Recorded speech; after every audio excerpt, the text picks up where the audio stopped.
தம்பிக்கு ஒரு பாட்டு, அன்பு தங்கைக்கு ஒரு பாட்டு. அதுல வந்து யாரு மத்தவங்களுக்குலாம் நல்லது செய்றானோ அவன் தான் மனுஷன்ற மாரி அந்த வரி இருக்கும். இங்க சென்னையில முக்கியமான தியேட்டர்கள் இதுலலாம் எம்ஜிஆர் படம் வருதுன்னா ஒரு பெரிய கலாட்டா, கத்தி குத்து சம்பவங்கள் வரைக்கும் போகும்பாங்க. பாலதண்டாயுதம் மிகப்பெரிய தலைவர் விமான விபத்துல இறந்து போனார். இந்திய கம்யூனிஸ்ட் கட்சியுடைய தலைவர். அவரு வருஷம் பூரா எம்ஜிஆர் திட்டிட்டே இருப்பாராம். எப்படி உங்களுக்கு இவ்ளோ ஒரு ஃபேம், இவ்ளோ ஒரு இது இருக்குது எப்படி? நீங்க போனீங்கன்னா லட்சக்கணக்குல மக்கள் வர்றாங்க. இதெல்லாம் எப்படி கிடைச்சது? நீங்கலாம் பேசுறீங்க, இந்த பொருளாதாரம் பேசுவீங்க, எல்லாம் பேசுவீங்க. உங்கள சார்ந்த கூட்டம் மட்டும் வந்து உட்காரும், கேட்கும். ஆனா எனக்கு துட்டு குடுத்து வந்து ஜனங்க பார்க்குறாங்க. நீங்க இன்னைக்கு ஒரு 4 வருஷம் முன்னாடி வந்த இந்த நடிகருடைய பாட்ட கேட்க சொல்லுங்க, கேட்க மாட்டாங்க. அரபி குத்து இப்ப போட்டு விட்டீங்கன்னா, காது 2த்தையும் கைய வச்சு பொத்திக்குவாங்க. 50 வருஷம் முன்னாடி வந்த பாட்ட கேட்டீங்கன்னா, இன்னைக்கும் கேட்பாங்க. எல்லா விஷயத்திலயும் அவர் வந்து தலையிட்டார். ஒரு கேமரா கோணம் உட்பட. அனைத்துமாக அவர் இருந்தார். அதனால தான் எம்ஜிஆர். நீங்க மற்ற நடிகர்லாம் பார்த்தீங்கன்னா, இயக்குனருடைய நடிகர். நியூஸ்பிக்ஸ் இந்தியா நேயர்களுக்கு வணக்கம். என்றென்றும் எம்ஜிஆர் பகுதிக்கு உங்களை அன்புடன் வரவேற்கிறோம். முத்தலீப் சார் வணக்கம். வணக்கம். சார், எம்ஜிஆரோட படங்கள்லாம் ரிலீஸ் ஆகும்போது எந்த மாதிரியான கொண்டாட்டங்கள் அப்ப இருக்கும்? இப்போதைய காலத்து படங்கள் வரும்போது எப்படி இருக்கு? அந்த கம்பேரிசனோட நம்ம ஆரம்பிக்கலாம். அதுக்கு அப்புறமா நம்ம எம்ஜிஆர் அவர்களுடைய ஆரம்ப காலம் படங்கள் அபிமன்யு, ராஜமுக்தி, மோகினி இத பற்றின தகவல்கள பேசலாம் சார். இன்னைக்கு மாதிரி ஃபர்ஸ்ட் லுக்ன்றதுக்கே ஒரு ஆள் தனியா இருக்காரு. அவரு வந்து ஃபர்ஸ்ட் லுக்கா. அந்த காலத்திலயும் எம்ஜிஆர் படங்கள்னா, எம்ஜிஆர் நடிக்கிறார் அப்படின்னா, அந்த தயாரிப்பாளர் அறிவிச்சிருவாரு. பேப்பர்ல விளம்பரம் வந்துரும். அதுல பல படங்கள் விளம்பரம் வந்து விளம்பரத்தோட நின்னு போனது. கொஞ்சம் காட்சியோட நின்னு போனதெல்லாம் உண்டு எம்ஜிஆர் படங்கள்ல. அன்று சிந்திய ரத்தம். இந்த மாரி அறிவிப்போட நின்னு போனது இருக்கு. போஸ்டர் வெளியிட்டுட்டா பேப்பர்ல வந்துரும்ல. அதுக்கு முன்னாடி மேக்கப் போட்டு அந்த காட்சியுடைய இதுக்கு ஒரு எம்ஜிஆர் வந்து நான் இப்ப சமீபத்தில என் தங்கை படம் பார்த்தேன். இந்த படம்லாம் நடிச்சுட்டா இவரு இவ்ளோ பெரிய ஹீரோவா வந்தாருன்னு ஆச்சரியமா சும்மா இருந்துச்சு. பார்த்தீங்களா? ஏதாவது பர்ப்பஸ் இருந்ததா? இல்ல எப்பவுமே இல்ல, இல்ல. எம்ஜிஆர் படங்கள் ஆ தொடர்ச்சியா பார்க்கிறது? பார்க்கும்போது அப்படியே வந்துச்சு. சரி என் தங்கை கொஞ்சம் ஓட்டி பார்ப்போம் என்ன இருக்குது பார்க்கலாம். ம். வறுமையில இருக்கிற ஒரு குடும்பம். சக்கரபாணி தான் சித்தப்பா வருவாரு. அது பார்த்தீங்கன்னா, எம்ஜிஆர் நிக்கிற ஸ்டைலு இதுவே பார்த்தீங்கன்னா, ஏதோ ஒரு அன்னைக்கு இருந்த ஒரு சாதாரண நடிகர்ன்ற மாரி தான் அந்த இது. எம்ஜிஆர் போஸ்டர் வேற டைப் இல்ல. நிக்கிறதோ, நடக்கிறதோ, பேசுறதெல்லாம். அப்ப அதுலலாம் அவர் ஆதிக்கம் செலுத்த முடியாத அளவுக்கு அந்த காலத்துல இந்த மாரி படங்கள்லாம் இருந்திருக்கு. படம் ஃபெயிலியர் படம். பணம் இல்லாதவன் வாழ்க்கை இன்பத்தின் ஒரு அணுவை கூட அனுபவிக்க முடியாது. பராசக்தி கூட மோதுது. பராசக்தி, என் தங்கை, இவருது கடைசி படம். பராசக்தி கூட மோதுதுன்னும்போது, இப்போதைய சூழல கம்பேர் பண்ணாம இருக்க முடியல சார். ஆமா. ஜனநாயகன் வெர்சஸ் பராசக்தி. சோ அந்த கொண்டாட்டங்கள் எப்படி இருந்தது சார்? அப்பவும் வந்து எம்ஜிஆர் படங்கள் தியேட்டருக்கு வருது அப்டின்னா, ரசிகர்கள் எப்படி இருப்பாங்க? இப்போதைய ஹீரோஸ்க்கும் வந்து ஃபேன் ஃபாலோவர்ஸ் அதே மாதிரி இருக்காங்க. அது ஒப்பிட்டு சொல்லுங்களேன் ஏதாவது. அதாவது அந்த மாதிரி நான் சொன்னேன்ல, அந்த எம்ஜிஆருடைய அந்த இது போஸ்டர் இது பண்ணி, எம்ஜிஆர் வந்து புகைப்பட கலைஞர்களுக்கு நல்லா போஸ் குடுக்கக்கூடிய ஒரு நடிகர். அதுல அந்த மாரி ஸ்டில்ஸ் ரெடி பண்ணி, அது விளம்பரமா வரும். வந்ததுன்னா அதான் ஃபர்ஸ்ட் லுக்கு. அதுக்கப்புறம் விநியோகஸ்தர் வந்து பணத்த கொட்ட ஆரம்பிச்சுருவாங்க. படம் ரன் ஆக ஆரம்பிச்சுரும். இது எம்ஜிஆருடைய வழக்கமான ஸ்டைலு. படம் வந்து ஒவ்வொரு படமும் ஒவ்வொரு பீரியட் இருக்கும். 2 மாசம், 3 மாசம், 20 நாள்ல எடுத்த படம்லாம் இருக்கு. அந்த மாரி வந்த படங்கள். அ அதிக கலர் படமும் எம்ஜிஆர்து மத்த நடிகர்களோட எம்ஜிஆர்து கலர் படங்கள்லாம் ஒரு கட்டத்துக்கு மேல மாறுனதெல்லாம் உண்டு. இதுல என்னன்னா, எம்ஜிஆர் படம் வருதுன்னா, அந்த ரசிகர்கள், ரசிகர் மன்றம் இது எல்லாமே இப்ப மாரிலாம் கிடையாதுல்ல. அப்பன்னா ஒரு 100 தியேட்டர், 150 தியேட்டர் இருக்கும். அதுல ஃபர்ஸ்ட்டு ரவுண்டு ஒரு இது வரும். அப்புறம் 2வது ரவுண்டு, 3வது ரவுண்டுன்னு கிராமங்கள் வரைக்கும் அந்த பொட்டி போகும். அப்பல்லாம் ஃபிலிம் ரோல் தானே. நீங்க எல்லாம் படம் ஓட்டி முடிச்சோனே, அந்த ஃபிலிம் ரோல் வந்து அடுத்து கீழ கிராமங்களுக்கு டூரிங் டாக்கீஸ் அதுக்கு போறதுக்கு போகும். இத பார்த்துட்டு பேசுறவங்க, அந்த பாடல்கள் கேட்கிறவங்க, இவங்கலாம் கதை கதையா பேசி கிராமத்துல போம்போதும் அதுக்கு பெரிய வரவேற்பு திருவிழா மாரி இருக்கும். எல்லாம் வண்டி கட்டிட்டு போய் பார்க்கறது இந்த மாரிலாம். மதுரை தங்கம் தியேட்டரு, இங்க சென்னையில முக்கியமான தியேட்டர்கள். இதுலலாம் எம்ஜிஆர் படம் வருதுன்னா, ஒரு பெரிய கலாட்டா, கத்தி குத்து சம்பவங்கள் வரைக்கும் போகும்ன்னுவாங்க. மதுரை தான் ரொம்ப மோசம் அப்டின்னுவாங்க. சோ 1 நாள் 2 நாள்லாம் டிக்கெட் கவுண்டர்ல காத்துட்டு இருப்பாங்களாமே சார்? டிக்கெட் வாங்குறதுக்கு? நீங்க இப்பலாம் வந்து ஒண்ணுமே கிடையாது. அப்பலாம் நீங்க பார்த்தீங்கன்னா, தியேட்டர்காரங்க தான் ஹீரோ. நீங்க போய் அந்த கூண்டு மாரி இருக்கும். அதுல போய் நிக்கணும். அப்ப அந்த மாரி நின்னாலாம் அடுத்த ஷோ முடிஞ்சோனே அடுத்த ஷோக்கு நான் போய் முன்னாடி டிக்கெட் கிடைக்கல. அடுத்த ஷோக்கு நான் இப்பவே நின்னுக்கிறேன். அந்த மாரி நின்ன காலகட்டம் உண்டு.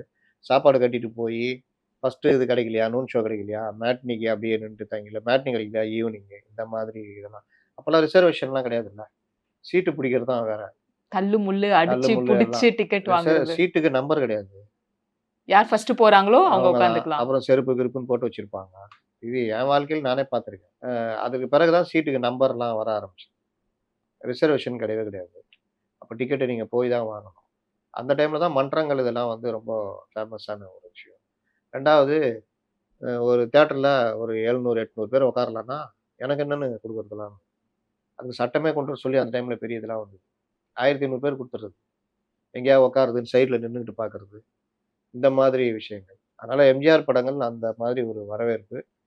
மற்ற நடிகர்களும் இது. எம்ஜிஆருக்கு தனி ஒரு கிரேஸ் இருந்தது. குறிப்பிட்ட காலம் வரைக்கும் டிக்கெட்டே கிடைக்காது. இன்னொன்னு நீங்க என்ன தொலைக்காட்சி கிடையாது. எதுவுமே கிடையாது. அப்போ அத பத்தி பேசுறவங்கள்ட்ட நம்ம கேட்கறது தான். இந்த சீன்ல அடிப்பாரு பாரு. அதுக்கே நம்ம குடுத்த காசு செரிக்கும்டா அப்படின்னு. பாடல்கள் மட்டும் வெளியில வரும். பாடல்கள் கேட்பாங்க. வானொலியில வந்துரும். அப்போ பாடல்கள் கொஞ்சம் முன்னாடியே கூட இசை தட்டுகள் அதெல்லாம் வந்துரும். அப்ப பாடல்கள கேட்டுட்டு அந்த படத்துல எப்படி இருக்குன்னு பார்க்க போணுன்றது. அப்போ எந்த வகையிலயும் உங்களுக்கு தியேட்டர தாண்டி வெளியில நீங்க பார்க்கவே முடியாது அந்த படத்த. அப்பன்னா அதுக்கு எவ்வளோ வேல்யூ இருக்கும் பார்த்துக்க. அதனால பெரிய எதிர்பார்ப்பு இந்த மாரி விஷயங்கள்லாம். இப்போ நீங்க கம்பேர் பண்ணீங்கன்னா, இன்னைக்கு ஃபர்ஸ்ட் லுக் வெளியிட்டுர்றாங்க. எல்லாமே Twitterல காட்சிகள் வருது. படம் ஓடும்போது கூட சின்ன பிட் எடுத்து போட்டுர்றாங்க. அந்த மாரிலாம் போகுது. இன்னொன்னு படத்த பார்க்கறதுக்கான அனைத்து ஏற்பாடுகளும் இருக்குது. இப்பல்லாம். அப்போ 100, 150 ஸ்க்ரீன்னா 100, 150 தியேட்டர்னா 50 தியேட்டர்ல எம்ஜிஆர் படம் வந்துச்சுன்னா, 3 காட்சின்னா 450 ஒரு நாளைக்கு. 450 காட்சி. அப்ப 100 நாள், 175 நாள், 200 நாள்லாம் ஓடும். ஏன்னா காட்சிகள் கம்மி. ஜனங்க பார்க்கறதுக்கு. இன்னைக்கு 50 நாள் ஓட்டுறத ஒரே நாள்ல ஓட்டிடுறாங்க. 2000 ஸ்க்ரீனு அப்படின்னு வரும்பொழுது 3 காட்சி, 4 காட்சின்னா 8000 ஸ்க்ரீன் இந்த மாரி போட்டு, படம் நல்லா இருக்கோ இல்லையோ, அ பணத்த அள்ற ஒரு இது இருந்தது. எம்ஜிஆர் காலத்துல எம்ஜிஆர் கிட்ட ஏன் இந்த இதுன்னா, அவர் படங்கள்ல அவர் காட்டுன முனைப்பு. ஒவ்வொரு விஷயத்திலயும் எப்படி நம்ம அந்த இந்த மக்களுக்கு என்ன சொல்லலாம், ரசிகர்கள் என்ன சொல்லலாம், பாடல்கள் மூலியமா இந்த மாதிரி. தா பாண்டியன் ஒரு இது பேசியிருப்பாரு. அவரு ஜீவாக்கு சிலை செய்ற விஷயமா போனப்போ, அவருடைய அனுபவங்கள பேசியிருப்பாரு. அப்போ அப்ப பாலதண்டாயுதம் மிகப்பெரிய தலைவரு விமான விபத்துல இறந்து போனாரு. இந்திய கம்யூனிஸ்ட் கட்சியுடைய தலைவர். அவரு வருஷம் பூரா எம்ஜிஆர் திட்டிட்டே இருப்பாராம். ஆனா அந்த பணம் கேட்க போனப்போ, எம்ஜிஆர் ஓடி வந்து கட்டி தழுவி, "கட்சிக்காக நீங்க சிறையில இருந்த உங்கள நானே பார்க்க வரலாம்னு நெனச்சேன். ஜீவா உங்கள இங்க கூட்டு வந்து விட்டுட்டாரு" அப்படின்ற மாரி. அப்ப ரொம்ப உருகி போயிடுவாராம். அப்ப அவரு கேட்கறது மாரி, "நீங்க எப்படி உங்களுக்கு இவ்ளோ ஒரு இவ்ளோ ஒரு இது இருக்குது எப்படி? நீங்க போனீங்கன்னா லட்சக்கணக்குல மக்கள் வர்றாங்க. இதெல்லாம் எப்படி கிடைச்சது?" அப்ப அவரு, "நான் ஒண்ணும் பண்ணலங்க. நான் ஒரே வேல தான் பண்ணேன். நீங்கலாம் பேசுறீங்க, இந்த பொருளாதாரம் பேசுவீங்க, எல்லாம் பேசுவீங்க. உங்கள சார்ந்த கூட்டம் மட்டும் வந்து உட்காரும், கேட்கும். ஆனா எனக்கு துட்டு குடுத்து வந்து ஜனங்க பார்க்குறாங்க. அது எங்களுக்கு கிடைச்ச ஒரு பெரிய வரம். அப்போ அந்த மாரி துட்டு குடுத்து வந்து பார்க்குற மக்களுக்கு ஏதாவது சொல்லணும். நல்லதா சொல்லணும்னு சொல்ட்டு, நான் வந்து முயற்சிக்கிறேன். அதோடு சேர்ந்து பாடல்கள்ல நல்ல கருத்துக்கள் வரணுன்ட்டு நான் வந்து கவிஞர்கள்ட்ட சொல்லுவேன். அதை உங்கள் கவிஞர்கள், உங்கள் ஆட்கள் தான் அழகா எழுதிக் குடுப்பாங்க. பட்டுக்கோட்டை கல்யாணசுந்தரம் உட்பட பலரும் அதை வந்து பொது உடைமை கருத்துக்கள எழுதி தருவாங்க. ஒருத்தர் மியூசிக் போடுவாரு. டி.எம். சௌந்தரராஜன் அழகா பாடுவாரு. நான் வெறும் திரையில வாய் அசைச்சு தான் பண்றேன். ஆனா எனக்கு கிடைக்கிற ஒரு இது வந்து வரம். மக்கள் என்ன விரும்புறாங்க. அதுக்கு முக்கிய காரணம் நான் இப்படி பார்த்துக்கிறேன். இந்த மாரிலாம் இருக்கணும்னு பார்த்துக்கிறேன் அப்படின்னு. எம்ஜிஆர் தன்னடக்கத்தோட அத சொன்னாலும், அந்த மாரி எத்தனை பேர் முயற்சி பண்ணாங்க? வேற நடிகர்கள் யாராவது பண்ணியிருக்காங்களா? அப்படின்னு பார்த்தா, நான் இதுவரைக்கும் பார்க்குறேன். யாருமே அந்த அளவுக்கு ஒரு இது கிடையாது. எல்லா வகையிலுமே ஒரு பெர்ஃபெக்ட். வில்லன கொல்றதுல கூட கொல்ல மாட்டாரு. யாருக்காவது நல்லது சொல்லணும்னா கூட அவர்கள் மனம் புண்படாதபடி சொல்லுவாரு. உருவ கேலி எம்ஜிஆர் படத்துல அனுமதிக்கவே மாட்டாரு. அந்த மாரி ஒவ்வொரு விஷயத்திலயும் அந்த பாடல்கள் கூட பார்த்தீங்கன்னா, நீங்க இன்னைக்கும் ரசிச்சு, ரசிச்சு இந்த ஒரு பாட்டு "நான் ஏன் பிறந்தேன்ல" வீட்டுக்கு வருவார் ரொம்ப நாள் பொறுத்து. குழந்தைங்கள்லாம் பாட்டு கேட்கும். அப்போ ஒரு பாட்டு "தம்பிக்கு ஒரு பாட்டு, அன்பு தங்கைக்கு ஒரு பாட்டுன்னு." அதுல "கை 2 கால் 2 கடவுள் கொடுத்தான் மனிதனுக்கு, இதயம் மட்டும் ஒன்று வைத்தான். சிந்தனை ஒரு வழி செல்வதற்குன்னு வரும். பிறப்பால் இறப்பால் இருப்பவர் எல்லாம் உயர்ந்தவர்கள் தான், மனதால் அல்ல குணத்தால் உயர்ந்தவர்கள் தான் மனிதர்கள் அப்படின்னு வரும்.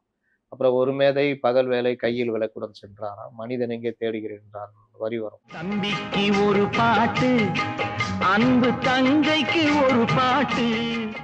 அதுல வந்து யாரு மத்தவங்களுக்கு எல்லாம் நல்லா செய்யறானோ அவன் தான் மனுஷன்ற மாதிரி அந்த வரிகள்லாம் இருக்கும். அது மாதிரி பாடல் வரிகள்ல நல்ல நல்ல பிள்ளைகளை நம்பி அதுல மொழி பத்திலாம் வரும். அப்போ இதை கேட்குற அந்த தலைமுறைய ஸ்கூல்ல நீதி கதைகள் இருந்துச்சு. படத்துல நல்ல கருத்துக்கள், பெரியவங்களை மதிக்கணும், அது மாதிரிலாம் இருக்கும்போது அதை பார்த்து வளர்றவங்க ஒரு நல்ல தலைமுறை வளரும்.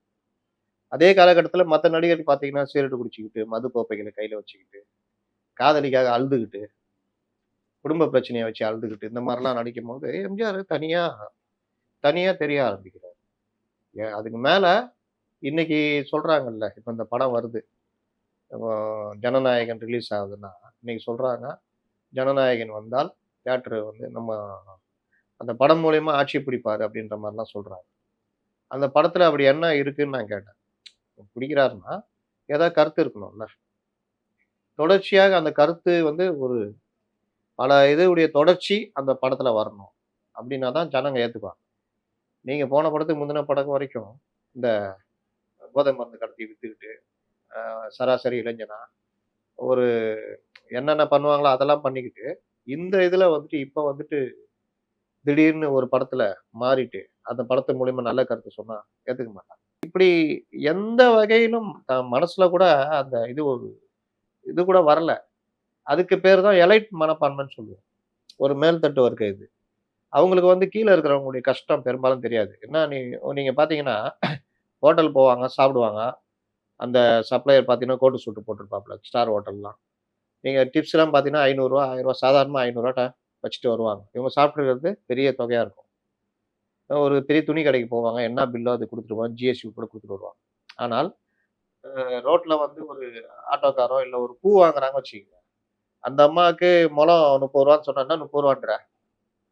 20 குடுன்னுவாங்க. அந்த ரூ. 10 எடுத்துட்டு போய் அந்த அம்மா ஒண்ணும் பண்ண போறதில்ல. ஆனா அவங்கள்ட்ட போய் ரூ. 10 போராடிட்டு இருப்பாங்க. இந்த மனப்பான்மை தான் எலைட் மனப்பான்மைன்னு சொல்றது. அவங்களுக்கு நம்ம ரூ. 10 கூட குடுக்கறதுனால ஒண்ணும் கெட்டு போகாது. ஆனால் எங்க இது பண்ணுமோ அந்த இடத்துல கௌரவம் பார்த்துட்டு கேட்ட தொகையை குடுத்துட்டு வருவோம். ஸ்கேன் சென்டர்ல, டாக்டர் கிட்ட. அப்போ நமக்கு மனசுல கொஞ்சமாவது அந்த மாதிரிலாம் குடுக்குறோம். இவங்கள்ட்ட ஏன் நம்ம பேரம் பேசணும்? அது கிடையாது. அந்த பார்வை தான் எம்ஜிஆருக்கு இருந்தது. அதான் நான் போனதிலே சொன்னேன்ல. ஏமாத்துனா கூட சரி அவங்க கஷ்டத்துக்கு தானே நம்மள்ட்ட வந்து கேட்கறாங்க. அதுல நம்மள ஏதாவது ஏமாத்தலாம்ன்னு பார்க்குறாங்க. அவ்வளவுதானே. கஷ்டத்துக்கு நம்மள்ட்ட வந்தா உதவி கிடைக்குன்னு வராங்கல்ல. அந்த உதவியை பண்ணிடு. என்.எஸ். கிருஷ்ணன் சொன்னாருன்னு சொன்னேன்ல. அது இங்க நானும் எம்ஜிஆர் மாதிரி நான் அந்த படம் இந்த படத்து மூலியமா நான் ஆட்சியை பிடிப்பேன். எல்லாம் எல்லாம் நம்புங்கள் தான். ஆனால் செயல்னு பார்த்தீங்கன்னா, அந்த திரைப்பட விழால பேசுனதுக்கும், அன்னைக்கு பேசுற அன்னைக்கு இங்க எல்லாரும் போராடிட்டு இருக்காங்க. அவர்களுக்காக ஒரு சின்ன ஒரு இது கூட இல்ல. இதுதான் மற்றவர்களுக்கும் எம்ஜிஆர் உள்ள வித்தியாசம். அதனால தான் எம்ஜிஆருடைய படங்கள் மக்களால ரசிக்கப்பட்டதுன்னா, ஹீரோவா பார்த்தாங்க தான். எல்லாரையும் தான் பார்த்தாங்க. ஆனா இவர் கூடுதலாக அந்த மக்களுக்கு ஏதாவது பண்ணணும்னு சொல்லிட்டு கருத்துக்கள் இதெல்லாம் சொன்னதுனால தான் எம்ஜிஆர் வந்து இன்னைக்கும் அவருடைய படங்கள் பேசப்படுகிறது. அந்த கருத்துக்கள் பேசப்படுகிறது. இவர்கள் படங்களை கடந்து போறாங்க. நீங்க இன்னைக்கு ஒரு 4 வருஷம் முன்னாடி வந்த இந்த நடிகருடைய பாட்டை கேட்க சொல்லுங்க, கேட்க மாட்டாங்க. அரபி குத்து இப்ப போட்டு விட்டீங்கன்னா, காது 2 கையை வச்சு பொத்திக்குவாங்க. 50 வருஷம் முன்னாடி வந்த பாட்டை கேட்டீங்கன்னா இன்னைக்கும் கேட்பாங்க. ஏன்னா அது ஒருத்தருடைய மனப்பான்மையை பொறுத்து. இளையராஜா பாட்டை கேட்கறோம்ல இப்போ. ஏன் பல பாடம் இனிமையா இருக்கிறதுனால கேட்கறோம். இறைச்சல கேட்க மாட்டோம்.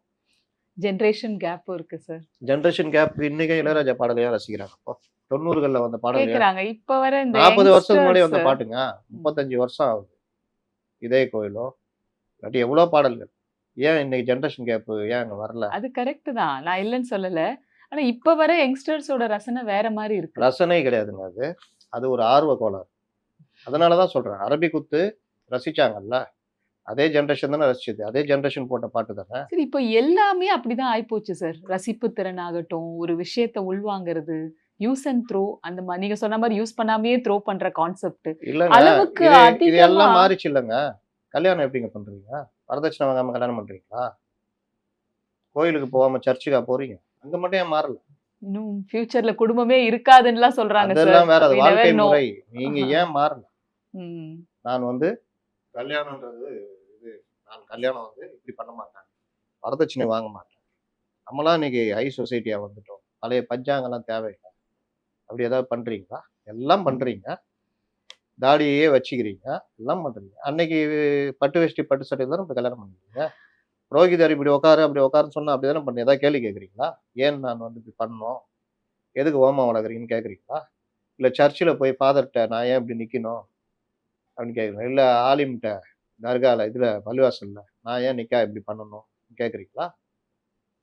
தனக்கு தேவைன்னா அதுல பழசுக்கு பின்னாடி போய் பூந்துக்குவாங்க. தனக்கு எது இது பிடிக்குதோ அதுல கேட்டா மாடர்னு, நாங்க 2K கிட்ஸ், ஜென்சின்னு மாறிக்குவாங்க. இது வந்து அப்படி கிடையாது. எல்லாமே ஒரு காலத்துல கடந்து போகும். சில இது நிக்கும். அத பத்தி தான் நம்ம பேசணும். நல்ல கருத்துக்களும் சரி, நீங்க என்ன பேசுறவனா இருந்தாலும் சரி, பிரச்சனைன்னு வந்தா அந்த மனிதாபிமானம் அவன அறியாம எங்கேயாவது வெளிய வரும். அது வந்து எல்லா காலத்திலயும் எல்லார்கிட்டயும் அது வந்து மதிக்கப்படும். ஒரு மனிதாபிமானியா ஒருத்தர் இருக்காருன்னா அவர பெருசா மதிப்பாங்க. அது எல்லா காலத்திலயும் இருக்கும். நீங்க என்னதான் நீங்க பெரிய ஆரவாரம் என்ன இப்ப இவர எதுக்கு ரசிக்கிறாங்க? விஜய்யோ மற்ற நடிகர்களோ எதுக்கு ரசிக்கிறாங்க? பார்க்க சார்மிங்கா இருக்காரு. ட்ரெஸ் நல்லா போட்டிருக்காரு. நல்லா டான்ஸ் ஆடுறாரு. மாஸ் ஹீரோ, மாஸ் ஹீரோனா இதனால தானே மாஸ் ஹீரோ. டயலாக்ஸ், டயலாக்ஸ் என்ன? பஞ்ச் டயலாக் குடுக்கறது. 5 டயலாக் எல்லாரும் தான் பேசுறாங்க. சின்ன புதுசா வரவங்க கூட பேசுறாங்க. சோ அந்த அதனால மாஸ் என்ன ஹீரோக்கு யூஸ்? உண்டான ஃபார்முலா ஃபாலோ இவங்க வந்து பண்ணாதான் ஃபாலோ உங்களுக்கு பண்றாங்க. ஆடியன்ஸ். பிடிக்குதுன்னு பண்றாங்க. ம். அதுல தனித்தனியா பிரிச்சுக்கிறாங்க. அஜித்துக்கு பிடிக்கும், இவர பிடிக்கும், சிவகார்த்திகேயன் பிடிக்கும். ஆனா இதெல்லாம் தாண்டி லாங் லைஃப்ல என்ன நிக்குதுன்னு பார்த்தா என்ன இருக்கு? ரஜினியே எடுத்துக்கங்க. என்ன அவரது படத்துல என்ன நிக்குது? அவரு என்ன பண்ணாரு? அப்படின்னு பார்த்தா, சார் ஸ்டைல் நல்லா பண்ணுவார் சார். சரிங்க. அதனால என்ன? யங்ஸ்டர்ஸ்க்கு சீருட்டு அடிக்க கத்துக் குடுத்தாரு. வேற என்ன புதுசா வேற என்னங்க இருக்கு? சொல்லுங்க அப்படின்னா என்ன இருக்கு? இது நீங்க கலையை வந்து மக்களுடைய ஒரு நல்ல ஒரு ஆயுதமா பயன்படுத்தணும்ன்றத தான் நான் சொல்றேன். எம்ஜிஆர் ஜெயிக்கிறாருன்ற இடத்துல. ஏன்னா, கலை என்பது நம்மள நம்பி வர்றான். பணத்த குடுத்து நம்மள பார்க்க வர்றான். அவனுக்கு நல்லத சொல்லணும். நெகட்டிவிட்டி இருக்கக்கூடாது. கூடிய வரைக்கும் நல்வழிப்படுத்த பார்க்கணும். நல்ல விஷயங்கள அவங்கள்ட்ட கொண்டு போய் சேர்க்கணும். நம்முடைய பாரம்பரியம் அந்த மாரி விஷயங்கள கொண்டு போய் சேர்க்கணும். இதெல்லாம் இல்ல. இயக்குனர்கள் ஏதாவது நீங்க எம்ஜிஆர்ட்ட யாராவது ஒரு இயக்குனர் ஏதோ ஒரு விஷயத்த மாத்துறதோ, ஒரு பாடலாசிரியர் ஒரு பாடல் வரிய மாத்துறதோ, இல்ல ஒரு இசையமைப்பாளர் தான் இஷ்டத்துக்கு டியூன் போடுறதோ நடக்காதுல்ல. அதான் எம்ஜிஆர். எல்லா விஷயத்திலயும் அவர் வந்து தலையிட்டார். ஒரு கேமரா கோணம் உட்பட அனைத்துமாக அவர் இருந்தார். அதனால தான் எம்ஜிஆர். நீங்க மற்ற நடிகர்லாம் பார்த்தீங்கன்னா, இயக்குனருடைய நடிகர். சார் நீங்க வாங்க சார். சார் நீங்க வந்து அப்படி கத்தி அப்படி வீசுறீங்க சார். 10 பேர் நிக்கிறாங்க. 10 பேர் தலையும் துண்டாகுது சார். டேய்! இது எப்படி இயற்கைக்கு முரணா இருக்குது. ஒரு கத்தியால நான் என்னதான் பெரிய போர் வீரனா இருந்தா கூட, அப்படி வீசும்போது 10 பேர் தலையும் உழாது. இல்லாட்டி நான் அப்படி குத்துனேன்னா எப்படி அவ்ளோ தூரம் போய் உழுவான். ஆனா சூப்பர்மேனா? சூப்பர்மேனே ஒரு சித்தரிக்கப்பட்ட காட்சி தானே. இதுதானே. அடிச்சா எப்புட்றா இங்க அங்க லைட் லைட் போஸ்ட்ல போய் விழுவான். அந்த லைட் போஸ்ட் எப்படி பெண்ட் ஆகும்? கார் இடிச்சா காரே பேக் வீல் தூக்கிட்டு இப்படி விழும். இயற்கைக்கு முரணான விஷயங்கள். இது வந்து ஒரு கூஸ் பம்ப் குடுக்கறதுக்கு தான். இத நீங்க சினிமாவா ரசிங்கன்னா, அத பாத்து காமிச்சுட்டு தானே நீங்க ஓட்டு கேட்க வர்றீங்க. அப்புறம் நான் எப்படி அத சினிமாவா ரசிக்க முடியும்? அவன் வேணா அது புரியாம சொல்லிக்கலாம். ஆனா நீ இப்படிலாம் ஏமாத்திட்டு தானே என்ட்ட ஓட்டு கேட்க வர்ற. ரியாலிட்டி வேற, இது வேறன்றது தானே. அததான் சொல்றேன். கலையை கரெக்ட்டா நீங்க பயன்படுத்தணும். ஓரளவுக்கு நீங்க பண்ணிக்கங்க. ஆனா இந்த மாதிரிலாம் போகும் பொழுது, அதோடயே போயிடணும். அத வச்சுக்கிட்டு நான் வந்து எம்ஜிஆர் மாதிரி, நான் எம்ஜிஆர் இது. நான் உங்களுக்கு நன்றியோட இருக்கிறேன். நான் உங்களுக்கு இதெல்லாம் செய்வேன்னா, என்ன செய்வீங்கன்னு அடுத்த கேள்வி வரும். மற்றவர்கள் கேட்கிறாரோ இல்லையோ, நம்மள மாரி ஆட்கள் கேட்போம். ஏன்னா பார்த்துருக்கோம். பார்க்கும்பொழுது இந்த கேள்வி வரும். என்ன செய்ய போறீங்க? ரஜினி சொன்னார்ல, "ஒரு துளி வேர்வைக்கு 1 பவுன் தங்க காசு கொடுத்தது தமிழ் அல்லவா?" அப்படின்னு சொல்லிட்டு அவங்களுக்கு நான் ஏதாவது பண்ணுவேன்னாரு. இன்னைய வரைக்கும் இந்த கல்யாண மண்டபம் உட்பட, என்னுடைய ரசிகர்களுக்காக நான் ஃப்ரீயா பண்ணுவேன்ற மாரி கூட சொன்னாரு. இன்னைய வரைக்கும் இல்லையே. அதனால ஒருத்தர் இருக்கும்போதும் சரி, இறந்த பின்னும் சரி, அவங்களுடைய சொத்துன்றது மத்தவங்களுக்கு பயன்படணும்னு விட்டு போறார்ல, அதுலயும் அவரு தான் நிக்கிறாரு முன்னாடி. எம்ஜிஆர் தான் அதுலயும் நிக்கிறாரு. பல தடவ நம்ம பேசிட்டோம். அவர் வீடு முதற்கொண்டு, அவருடைய அலுவலகம் முதற்கொண்டு இன்னைக்கு பொதுமக்கள் பயன்பாட்டுக்கு குடுத்துட்டு போயிட்டாரு. அதனால அ நீங்க சொல்றது வேற, அத சொல்றதையும் செய்றாங்கல்ல. அவங்கள நம்ம மதிக்கணும். அவங்கள பத்தி நம்ம பேசிக்கிட்டே இருக்கணும். அதனால தான் நான் இவ்வளோ பேசுறேன். நீங்க செஞ்சீங்கன்னா உங்களையும் பேசுவோம். வேற என்ன எங்களுக்கு வேல இருக்கு? செய்யலையே! அதுதான் இப்ப பிரச்சனையா இருக்கு. அதனால தான் நீங்க கேட்கறது, இந்த படம், அந்த படம் கம்பேர் பண்ணும்போது நமக்கு வெறுப்பாகுது. ஒண்ணுமே இல்ல. ஜனநாயகன்னு இப்ப சொல்றாங்க. பராசக்தின்றாங்க. அந்த மொழி மொழி மேல நமக்கு இருக்கிற ஒரு இது உணர்வுபூர்வமான ஒரு இது இருக்குல்ல, அத காசாக்குறாங்க. இன்னைக்கு ரேஞ்சுக்கு மும்மொழி கொள்கைன்றதே மாறி போச்சு. அந்த வடிவமே மாறுது. இன்னைக்கு நீங்க சொல்ற மாரி பல விஷயங்கள் வருது. நம்ம கத்துக்காம இருக்கிறது தான் நம்முடைய பலகீனமா நம்ம பார்க்குறோம். என்னென்ன இருக்குதோ, எவ்வளோ கத்துக்கிறோமோ அடுத்த கட்டத்துக்கு போவோம். மொழின்றது ஒரு வடிவம். தாய்மொழிய தாண்டி மற்ற மொழிகள்லாம் ஒரு தொடர்பு தான். அதுல தீர்மானிக்கிறாங்க. இதுதான் நீங்க கத்துக்கணும். அதுலயும் பார்ஷியாலிட்டி. கவர்ன்மென்ட் ஸ்கூல்ல படிக்கிற பசங்க மட்டும் 2 மொழி, பிரைவேட்டுக்கு போயிட்டா 3 மொழி அப்படின்னு. அப்ப இந்த மாதிரி விஷயங்கள் வரும்பொழுது, நீங்க இப்ப புதிய கல்விக் கொள்கையிலும் மாற்றங்கள் வந்திருக்கு. பழைய இதுல தான் இந்தி மட்டுமே அப்படின்னு இருந்தது. அன்னைக்கு 65ல எதிர்த்தாங்க. அது கரெக்ட். இப்ப இருக்கிற இதுல எனி ஆப்ஷனல் லாங்குவேஜ்ன்னு இருக்குது. ஆனா இன்னைக்கும் தேர்தலுக்காக, அ வாக்கு அரசியலுக்காக பழைய விஷயத்த தூக்கிட்டு வந்து அத ஒரு படமா எடுக்குறாங்க. அப்போ கொஞ்சம் கூட அதுலயும் ஒரு நேர்மை இருக்கான்னு பார்த்தீங்கன்னா, இல்ல. சரி இதெல்லாம் பண்றீங்களே, பார்க்குற மக்களுக்கு அதே வேலையில கவர்ன்மென்ட் நிர்ணயிச்ச விலையில டிக்கெட்ட விற்பனை செய்வீங்களான்னு பார்த்தா, அது ஒண்ணு. இதுதான் இன்றைய திரை கலைஞர்களுக்கும், அன்றைய திரைக்கலைஞருக்கும் உள்ள வித்தியாசம். சார், தற்போதைய சூழல்ல அருமையான ஒரு ஒப்பீடு பண்ணி குடுத்திருக்கீங்க. நன்றி. மீண்டும் அடுத்த வாரம் சந்திப்போம். வணக்கம்.